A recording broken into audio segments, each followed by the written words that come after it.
जय माता दी। मैं शक्ति उपासक आचार्य सविता पटवाल। जरूर चेक करें, वह लोग जरूर चेक करें जिन लोगों का पूजा पाठ करने में बिल्कुल भी मन नहीं लगता है। जो लोग पूजा पाठ को ढोंग बताते हैं, उन लोगों को जरूर चेक करना चाहिए कि उनका राहु किस स्थिति में है। क्योंकि जिस व्यक्ति का राहु खराब होगा वह व्यक्ति किसी भी गुरु को, किसी भी ज्योतिषाचार्य को, एक जो भी व्यक्ति धर्म कर्म की बात करेगा उस व्यक्ति के प्रति नकारात्मक बातें बोल देगा। अपनी नकारात्मक चीजों को जो है उसको किसी न किसी तरह से बोलना ही बोलना है। तो उन व्यक्तियों को अपना राहु की स्थिति जरूर देखनी चाहिए, क्योंकि उनका जो राहु है वो उनको इस तरह से परेशान कर रहा है। उस व्यक्ति की गलती नहीं होती है, उसका जो राहु है वही राहु उसको परेशान कर रहा है। अब आप ये भी जरूर देखें कि क्या राहु आपकी दशा में चल रहा है, और जब आपका राहु चल रहा है तो आपके साथ में क्या इस तरह से परेशानी आ रही है। परेशानी कैसे आती है? सबसे पहले पूजा पाठ में आपका बिल्कुल भी मन नहीं लगेगा। आप इतने नकारात्मक हो जाएंगे, कि आपका जो है हमेशा ही गलत चीज़ों के लिए आपका जो है मन करेगा। क्योंकि राहु हमेशा व्यक्ति को एक भटकाव दे देता है। आपको लगेगा आप जो है घर परिवार से भी आप दूरियां बना लेंगे राहु की दशा में। इसके साथ में जो भी आपकी जितनी भी नकारात्मक हैबिट है तो उन चीज़ों को आप करना शुरू कर देंगे। और सबसे ज़्यादा आपको ये लगेगा कि आपके ऊपर किसी ने कुछ गलत चीज़ें कर दी है, जिसको बोलते हैं तंत्र मंत्र। जबकि तंत्र मंत्र कुछ नहीं होता है, यह सिर्फ हम लोगों का मन का वहम होता है। जितना हो सके आप जो है, जब भी आपको कभी भी ऐसे लगे कि आपके ऊपर किसी ने कुछ कर दिया है या कुछ चीज़ें आपकी ऐसे हो गया, आप उसमें अपना पैसा बर्बाद कर रहे हैं, तो उससे अच्छा आपको सिर्फ एक ही चीज़ करना है। आपको क्या करना है? आप विष्णु भगवान की पूजा करना शुरू कीजिए। उसके साथ में आप अपने इष्ट देवी देवताओं की पूजा करना शुरू कर दीजिए। हनुमान चालीसा आप अपने लिए कीजिए। जब आप इन चीज़ों को करते हैं तो आपको जो है एक सकारात्मक ऊर्जा आपकी आएगी। और हाँ, ये जरूर है, राहु जब भी महादशा में आता है, राहु का अपना एक स्वभाव है। राहु क्या करेगा? आपको भ्रमित करेगा। और उस समय पर एक चीज जरूर होती है, ये मैंने बहुत लोगों के साथ में देखा और ये मेरा अनुभव है, मेरा खुद का अनुभव है। जब राहु की दशा आती है तो व्यक्ति के ऊपर में जो है ऊपरी चीजें बोले तो उसके अंदर किसी भी प्रकार का हवा का असुर जरूर होता है, क्योंकि उसका खुद का माइंड उस समय पर काम नहीं करता है। तो जितनी भी नकारात्मक चीज़ें होती है उस व्यक्ति के ऊपर जो है वो नकारात्मक चीज़ें जो है वो जो है हावी हो जाती है। पूरा शरीर को जो है वो राहु जो है उस समय पर जकड़ देता है।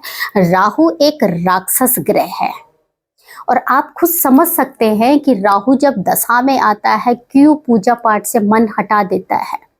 पूजा पाठ नहीं करने देगा, आपका मंदिर जाने का मन नहीं करेगा, और जो अगर पूजा पाठ का नाम मिलेगा आप उसको भी जो है नकारात्मक चीजें बोल देंगे। तो आपको अपना राहु को जरूर जो है वो चेक करते रहना चाहिए। और राहु को जो है जितना भी हो सके माँ दुर्गा की पूजा कीजिए। राहु के लिए माँ दुर्गा की पूजा भी करेंगे, बहुत अच्छा प्रभाव पड़ता है इसमें। इसके साथ साथ में आपको 7 अनाज को आपको, जैसे आजकल तो गर्मियों का दिन है तो थोड़ा उस अनाज को आप थोड़ा भिगो लीजिए। भिगो करके आप कबूतरों को डालना शुरू कर दीजिए। कबूतरों को कभी भी छत के ऊपर आपको किसी भी प्रकार का अनाज नहीं डालना है। कबूतरों के लिए आप जो है कभी भी छत पे, बहुत लोग क्या करते हैं कि कबूतरों के लिए जो है वो छत पर अनाज डाल देते हैं, सत अनाज। जल आप रख सकते हैं, जल आप रखिए, जल रखेंगे तो वो बहुत अच्छा है। और आप जो है कबूतरों के लिए जल रख लीजिए, पशु पक्षियों के लिए आप जल जरूर रखिए छत पे, लेकिन सात अनाज जो होता है वो छत के ऊपर कभी भी मत डालिए। आप इसको जितना भी आप जो है इसे किसी पार्क वगैरह में, किसी ऐसी जगह में डालेंगे वो आपके लिए अच्छा रहेगा। लेकिन अगर आप छत पे डालते हैं तो उसका नेगेटिव असर आप लोगों के ऊपर ही होगा, क्योंकि राहु जो है आपके पूरे घर को ही खराब कर देगा। राहु की दशा एक व्यक्ति पे होती है, लेकिन उसका असर परिवार में सभी लोगों पर होता है, क्योंकि राहु जब महादशा में भी चलता है तो पूरी कुंडली का भार जैसे राहु पे होता है, तो उसी तरह से क्या होता है कि जब राहु किसी की भी दशा में आ रहा है, उस व्यक्ति पर उस समय राहु हावी होता है, राहु का ही प्रकोप होता है उस समय पर। सिर्फ राहु दो जगह अच्छा फल देता है। एक तो राहु देता है जो है वो सेकंड हाउस में, और एक देता है 11वें भाव में। 11वें भाव में, दूसरे भाव में, सिर्फ दो स्थान पर राहु जो है अच्छा फल आपको देगा। वो सिर्फ इसलिए अच्छा देगा, वो इनकम अच्छी करेगा आपके उस समय पर। यहाँ पर जो व्यक्ति है उसको डबल साइड इनकम हो जाएगी उसकी, जैसे कि उसने जो है वो बिजनेस कर रहा है लेकिन उसके साथ में कोई और बिजनेस भी है, ये वो जॉब कर रहा है, जॉब के साथ में कुछ ना कुछ बिजनेस भी होगा, या उसके पास में कहीं ना कहीं से धन किसी भी तरह से आ रहा है, लेकिन आ जरूर रहा है।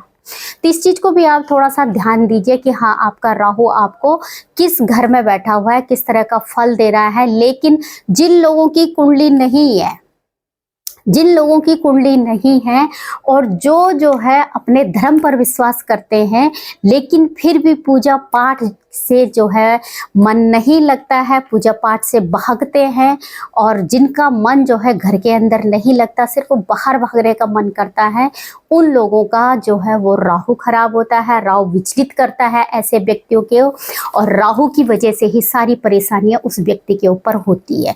तो जरूर आपको ध्यान देना चाहिए कि राहु का जो ये प्रकोप है उसी की वजह से ये सारी चीज़ें हो रही हैं। बहुत चीज़ों से, जैसे मैं हर बार बोलती हूँ कि हम बहुत चीज़ों से जो है बहुत कुछ कर सकते हैं। ग्रह जो होते हैं वो ग्रह भी तो एक इंसान के लिए ही होते हैं, किसी पशु पक्षी जानवर पे जो है ग्रहों का प्रभाव नहीं पड़ता है, या उनको प्रभाव तो पड़ता है लेकिन उन चीज़ों को समझते नहीं है। लेकिन एक जो व्यक्ति है वो व्यक्ति सर उठा करके खाता है, तो उस व्यक्ति को हर चीज़ की समझ भी होती है। और ग्रह हमारे लिए ऐसे ही है, जैसे हम मेडिकल स्टोर से दवाई खा रहे हैं, उसी हिसाब से हमें ग्रहों को भी जो है उनको भी बलवित भी करना चाहिए। उनका जो है फल जो है किस तरह से आपको मिलेगा, उनका पूजा पाठ जो है, उनका प्रभाव जो है, सारी चीज़ों को करना चाहिए। क्योंकि जब हम इन चीज़ों को करते हैं, ग्रहों को आप भगवान से जोड़ करके कीजिए। जो लोग ग्रहों को नहीं मानते वो लोग भगवान से जो है उनको जोड़ दीजिए, और भगवान से जोड़ करके उनकी पूजा कीजिए। जैसे कि आप देख लीजिए कि आप जो है सोमवार का जैसे चंद्रमा होता है, चंद्रमा से संबंधित आप जो है शिव की पूजा कर लीजिए। मंगल होता है, मंगल से संबंधित मंगल ग्रह होता है, आप हनुमान जी की पूजा कर लीजिए। बुध से संबंधित आप गणपति की पूजा कर लीजिए। बृहस्पति गुरु से संबंधित आप विष्णु भगवान की पूजा कर लीजिए। शुक्र से संबंधित आप माता की पूजा कर लीजिए। स्त्रियों को जो है मान सम्मान दीजिए। शनि से संबंधित जो शनि होता है, शनि से संबंधित आप जो है उसमें आपके जितने भी आपके जैसे पिता की तरफ से जो भी लोग होते हैं, आप उनकी जो है उनके लिए मान सम्मान कीजिए। या शनिवार वाले दिन आप जो है शनि को जो है तेल चढ़ाइए। आप शनि को तेल आप चढ़ा सकते हैं। पीपल के पेड़ के नीचे आपको सरसों का तेल का दीपक, या फिर आपको जो है तिल का तेल का दीपक जलाना आप शुरू कर दीजिए। क्योंकि ऐसा नहीं है कि आप ग्रहों से संबंधित आप जो है चीज़ों को करें, ग्रहों को भगवान बना करके, भगवान से संबंधित जोड़ करके आप पूजा कीजिए। अगर आप ग्रहों को भगवान से संबंधित आप पूजा करते हैं तो आप देखना आपका वो ग्रह कुछ भी नहीं बिगाड़ेगा, सिर्फ आप, क्योंकि आप उस भगवान, उस इष्ट की पूजा कर रहे हैं। आपने उस ग्रह को भगवान से संबंधित जोड़ लिया और उसकी पूजा पाठ कर रहे हैं। बहुत अच्छा प्रभाव होता है जब हम ग्रहों को भगवान से संबंधित जो है जोड़ते हैं। क्योंकि देखो, हम जो है सिर्फ आपको बता सकते हैं, आपको चीज़ें करवा सकते हैं, लेकिन करना न करना वो सिर्फ आपके ऊपर बात होती है। क्योंकि कर्म करने पर ही हमें उसकी फल जो है तभी मिलता है, बिना कर्म करे हुए कुछ भी नहीं मिलता। और जब बच्चा जन्म भी लेता है, लेकिन जब जन्म लेता है तो जन्म लेने के बाद ही उसको भी कर्म करने पड़ते हैं, और कर्म करके ही वो अपने भाग्य को बना सकता है। जैसे मैंने पहले भी कहा है कि हम जो है कर्मों से ही अपने भाग्य को बना सकते हैं, बिना कर्मों से हम कुछ भी नहीं कर सकते हैं। और प्रत्येक व्यक्ति को अपने कर्म करने चाहिए, कर्मों को अच्छा रखना चाहिए, क्योंकि ये जो है हमें, जब हम अच्छी चीज़ करते हैं तो हमें सूद समेत जो है ये वापस मिलता है। तो इसी तरह से अपनी चीज़ों को करते रहें और अपने ग्रहों को अच्छा करते रहें। अपने राहु को जो है समय समय पर, सबसे नकारात्मक चीज़ राहु होती है, और समय समय पर राहु को जरूर आप देखें कि आपका राहु आपके साथ क्या शरारत कर रहा है, और राहु के आप उपाय करने शुरू कर दीजिए। वैसे राहु का सिर्फ एक ही चीज़ है कि आप अपने विष्णु भगवान की और माँ दुर्गा की पूजा आप करना शुरू कर दीजिए। आपके ग्रह आपको कोई परेशान नहीं करेंगे। जितना हो भक्ति में आप अपना ध्यान लगाइए, भक्ति से बढ़कर कुछ भी नहीं है। इसी के साथ में जय माता दी।